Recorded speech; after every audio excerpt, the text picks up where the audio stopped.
Welcome to the very dry few months for the UFC. We have ups and downs in the UFC schedule, and that's part of being a fight fan. Sometimes you have these very dry months where you have to do prediction videos on cards that nobody cares about, other than like the hardcore fans that like do nothing but watch MMA. So if that's who we are, that's who we are. But me, I'm a content creator, bro. I'm trying to do some shit that affects a lot of people. But like making a prediction video, I feel like I have to make him. But at the same time, it's like, what the fuck, you know? Other than Sterling, Cejudo, and Burns, Muhammad, like, and even that, it's like two very like not trash matchup, but it's like very like hardcore. You know, you have to be a hardcore MMA fans to want to see these matchups. Like you're not gonna go out to the street and say, hey, are you hyped to watch Belal Muhammad versus Gilbert Burns to a stranger and be like, yeah, what the fuck, for sure. If you can do that, send it to me via IG. I'll send you $100 right now. And this is not even that bad of a card as the next one. Imagine UFC 288 being this trash and then 289 being fucking Pena versus Nunes 3 in Canada. My country. They're going back to my country with this trash-ass lineup. At least they have Oliveira. I'll give them that. But, like, still, trash, doo-doo, garbage. And, like, we have to wait a whole month. And do you know what's the fucking fight nights in between that? Look at this shit, bro. Look at this bull crap. So there's UFC 288 this weekend. Then, next month, Jairzinho Rozenstruik versus Almeida. All right, that's not that bad. That's not that bad. But it's like, it's still nothing to talk about, really. Actually, Anthony Smith versus Johnny Walker. That should have been the main event. Smith versus Walker should be definitely the main event of this. What the fuck? I know they're trying to promote Almeida, but like, nah, Walker and Smith, that's the one. And they have Rodriguez versus Gary. Hey, listen up. Maybe I'm eating my words right now because this card is actually kind of nice. But after that, we have obviously the beautiful Pennington versus Aldana. That's a nice one. That's a nice fight night. Obviously, we absolutely love that one. And then we have Jack Hermanson versus Brendan Allen. Jeez Louise. After that, we have Amanda Nunes versus... And then it starts getting nice. We have Vittori versus Cannonier. Emmett versus Topuria. That's going to be fire. Strickland versus Magomed. Why the fuck are they putting that as a main event? That's just straight up weird. And then 290 is absolutely stacked. So yeah.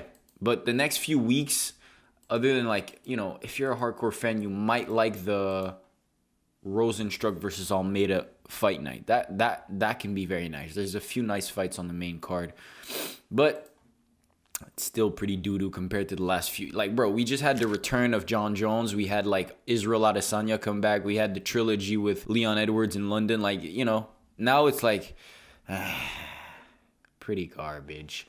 But anyways, we're still here, UFC 288. I'm sure I made you very hyped for this fight. A lot of people put in my comments often like, yo, you made me so hyped for this fight. Well, you're welcome. Now I just made you unhype. Now you're absolutely dead. You don't want to watch this fight. Hopefully, we're just going to watch this and be like mad and pissed at the UFC for not putting more fights on this card. So we're going to start with Charles Jourdain versus Jourdain Gracie.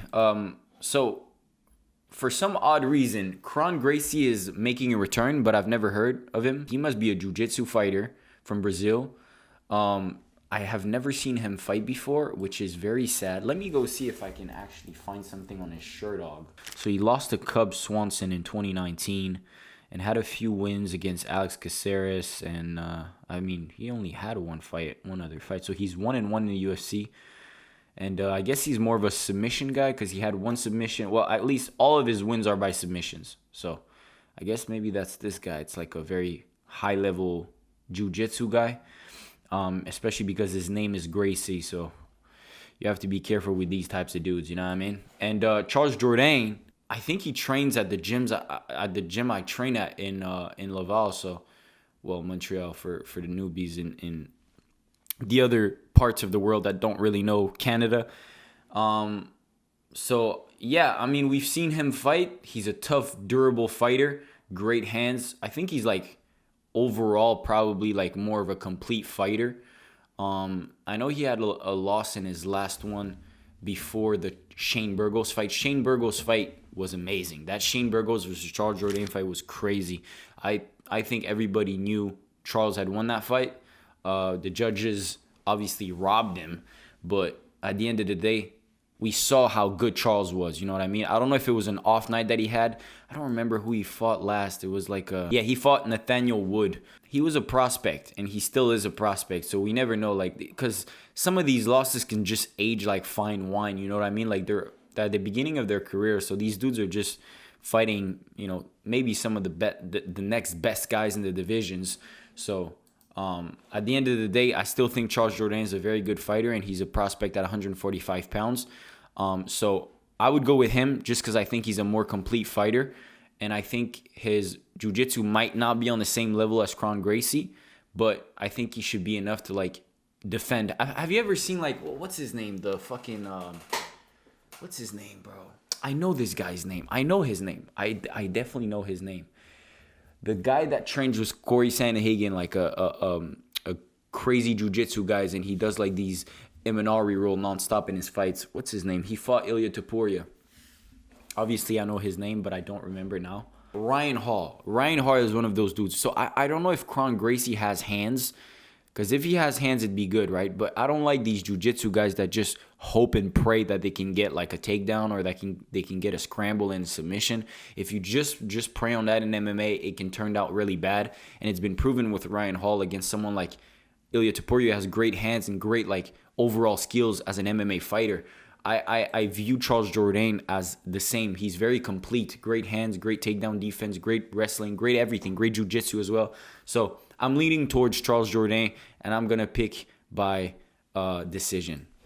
I didn't even talk about that, but Bryce Mitchell and Movsar Evloev is actually off the card, bro. So Movsar is going to fight some other dude. So they replaced Bryce Mitchell with Diego Lopes. I don't know if you guys saw the Embedded, the episode 1. I think it was yesterday.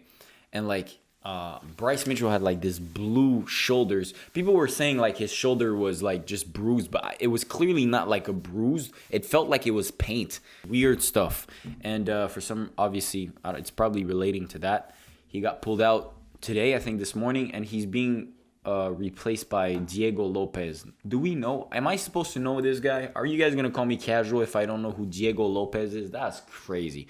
Let's go with Movsar Evloev because I know this guy. I know he's like a prospect. He's undefeated and stuff like that. He's beaten some great dudes, Dan Ige. That was a great win for him. So I'm gonna go Movsar Evloev by TKO in the first round probably.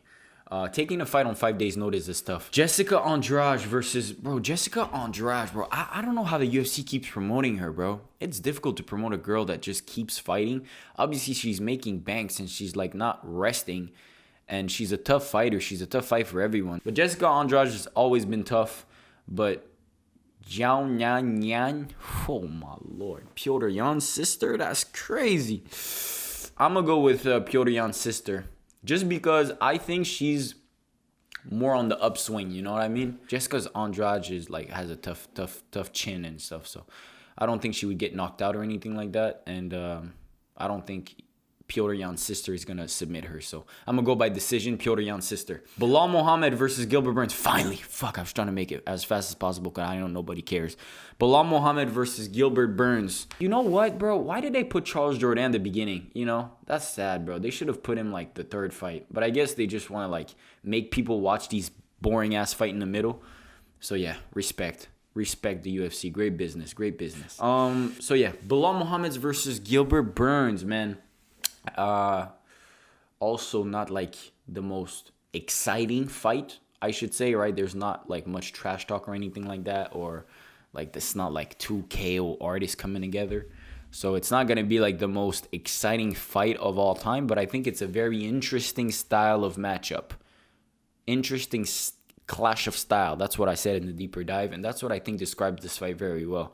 They're two very great grapplers, and with decent striking. I would say Gilbert Burns is maybe a better striker just because he possesses more power. Gilbert Burns' striking is very trash. Like his technique is garbage.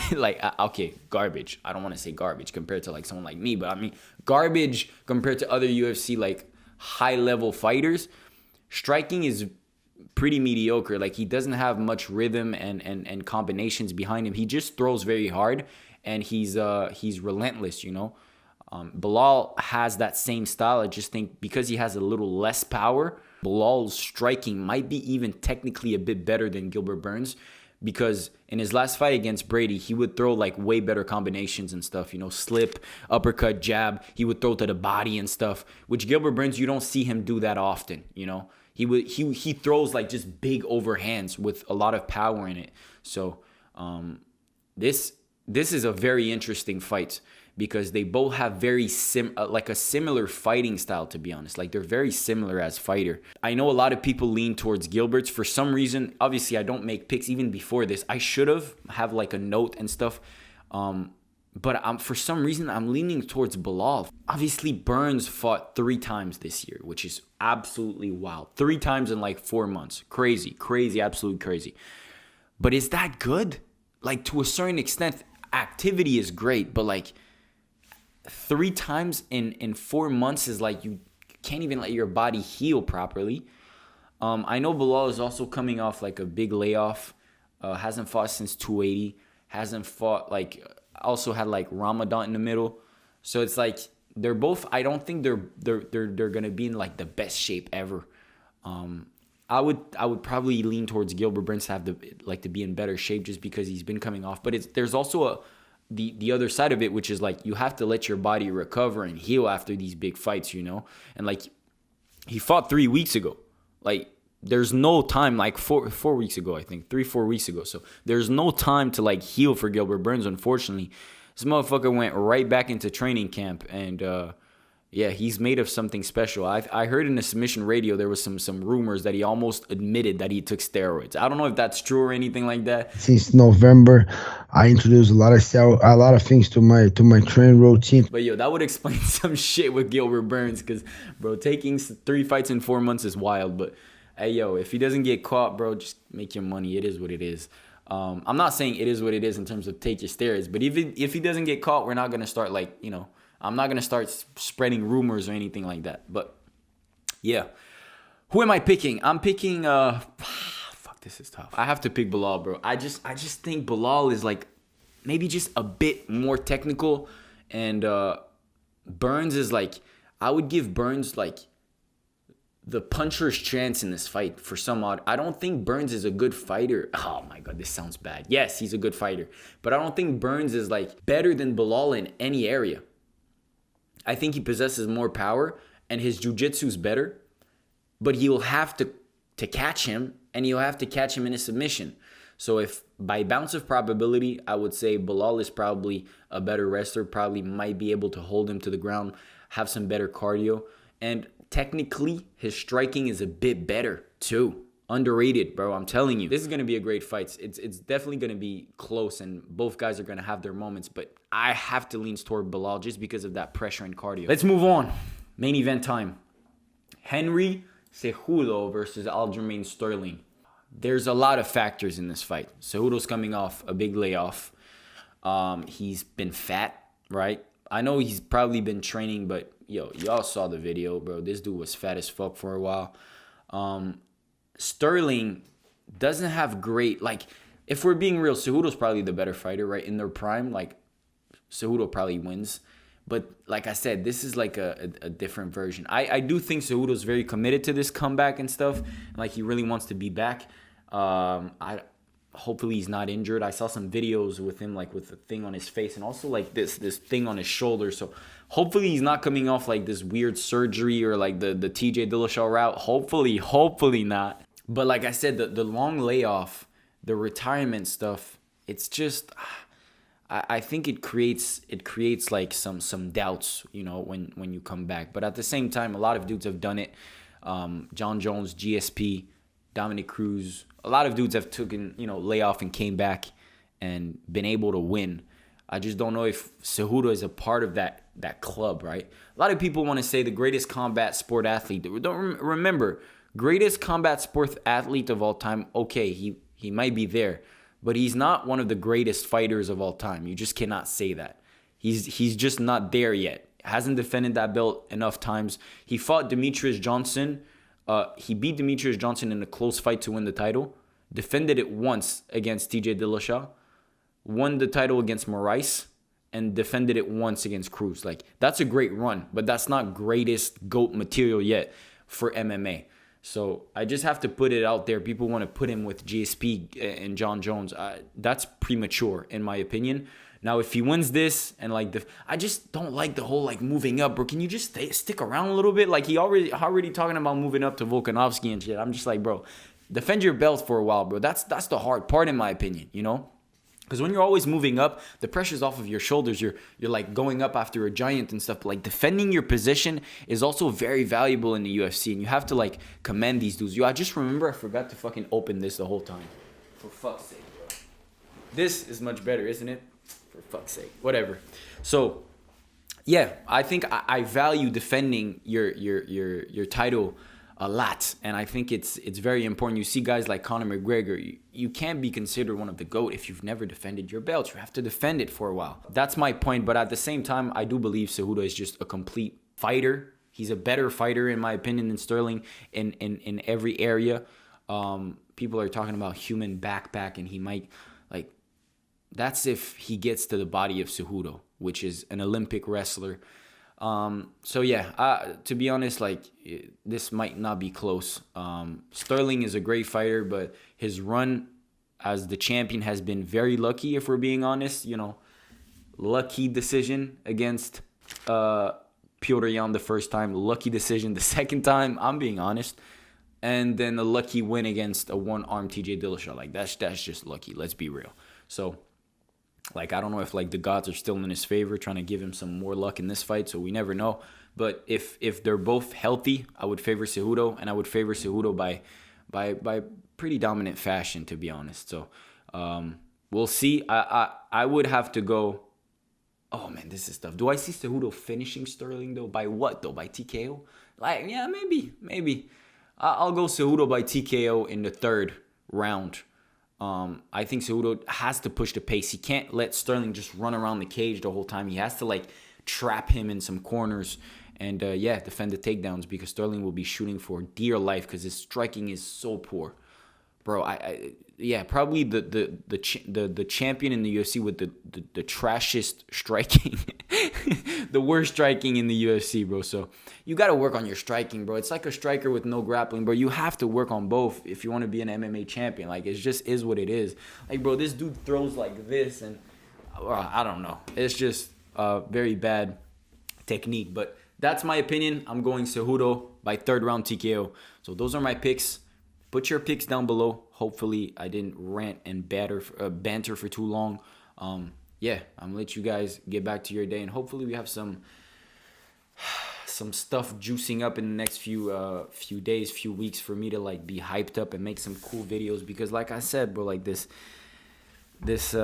channel that I have, especially the main channel, it's like mainly focused on storylines and cinematic stuff. And if you don't, there's nothing going on right now that like enlightens me. But I guess I'll have to go search deep down back in my brain and try to be creative. And yeah, hopefully I'll figure out something. I'll catch you guys soon. Hopefully, if I'm not a lazy piece of garbage, which usually I am, I don't make videos other than the predictions. But I tell myself, hey, Milan, you should probably make more videos. So hopefully I make more videos. You don't trust me, do you? It is what it is. Peace out, boys. Oh, man.